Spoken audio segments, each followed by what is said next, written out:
You've no doubt seen a shipping container before, whether that be on a ship, on a lorry, or on a train. It's hard to miss them due to their sheer size. Shipping containers are of standardized sizes and used across the global shipping industry to transport goods through a variety of different means. If you've bought anything in the last few years, there's a good chance that either the finished product or the components that made it were once sitting in a shipping container. Shipping containers are used for everything, from clothes to computers to even larger products such as cars. These steel boxes are used for everything we buy and use in our day-to-day lives.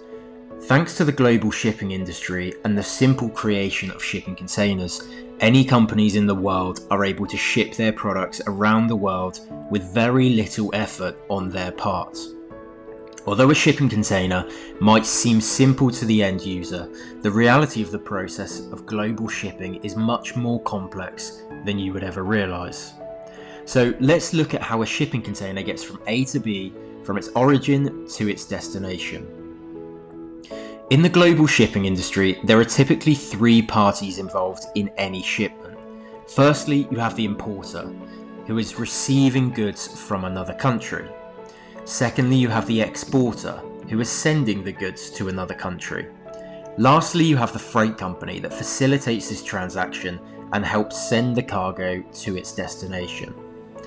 Those are the three main parties involved, but there are also smaller players in the transaction that still hold the keys to making sure the cargo arrives where it should at the right time. These include a freight forwarding company, an agent, the ports, and trucking companies.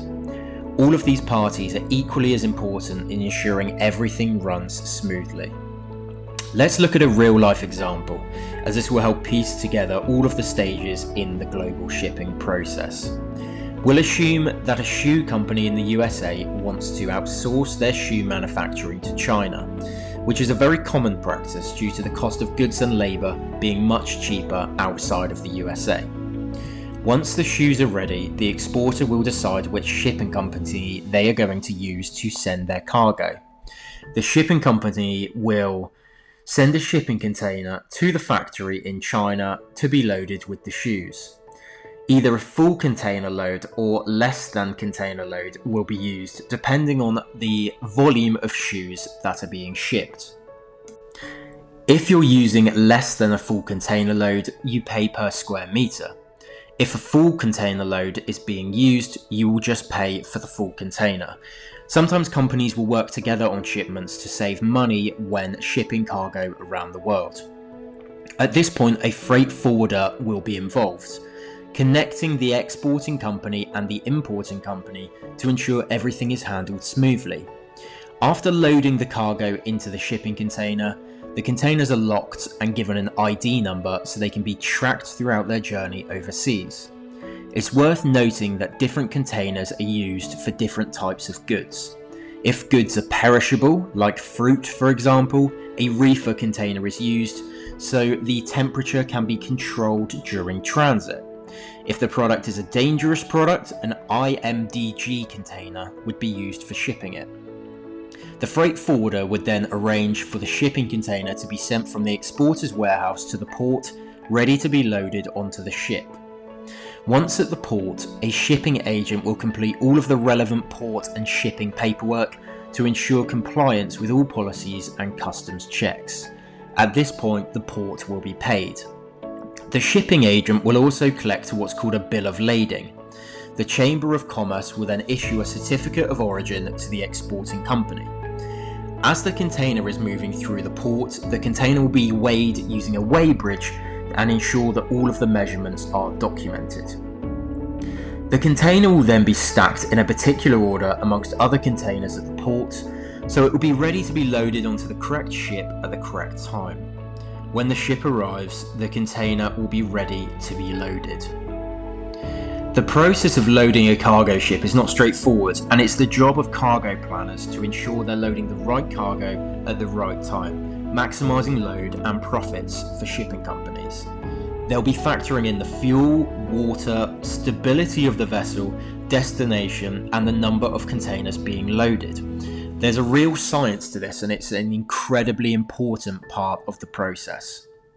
Trucks will then move the shipping container from its storage location at the port to the ship. The port cranes will then load the container in accordance to the cargo plan created by the cargo planners at the port. In every cargo hold, there will be guides that help the crane operators to place the containers exactly where they need to be, again maximising the load and stability of the vessel. If containers are not packed correctly, this will create instability and potentially cause containers to slip during transit, even tipping off the cargo ship and dropping into the ocean in worst case circumstances. If the container will be unloaded at the next port, it is usually loaded on the deck rather than in the hold, meaning it will be the first to be taken off, so less cargo needs to be moved around during docking. All containers are locked down using metal cabling called lashing to prevent containers becoming loose during shipping in rough seas. Steve doors are responsible for this lashing. If containers with hazardous material such as gas are on the cargo ship, they will be placed in specific areas of the ship in accordance with the IMDG guidelines. Reefer containers are placed on the deck usually, as they need an electricity supply to keep them refrigerated throughout their journey.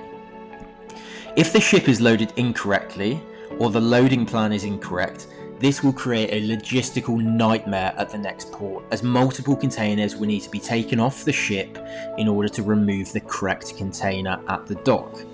The global shipping industry relies on speed and efficiency, so this is the worst case situation. It's said that every day a ship sits at port costs the ship owners around $50,000 to $100,000, so they avoid the inefficiencies at all costs. During transit, the officers on the ship will keep a close eye on the lashing and the cargo condition to ensure everything is still safe. Once the destination port is reached, the crane operator will remove all containers relevant to this port, and the lorries at the port will transport the containers to the warehouse facility for storage and collection. At this point, the importer's agent will arrive and show the bill of lading. These documents are crucial for remaining compliant and ensuring you have no delays in receiving your cargo. A custody of shipment document will be given to the importer's agent, meaning the cargo is free to leave the port and be transported, usually by lorry, to the importer's warehouse. The container can then be unloaded by the importer's staff. The empty shipping container will then be delivered back to the shipping line's container depot, which is sometimes at the port, sometimes elsewhere, depending on where you are and the shipping company you are using. Although shipping containers are simple in design, they have standardized global shipping and opened the world to global trade in a way that was not possible at this scale decades before. If you enjoyed this video, please do subscribe to our channel. We'll be posting videos like this weekly, breaking down the hidden secrets of the global shipping industry.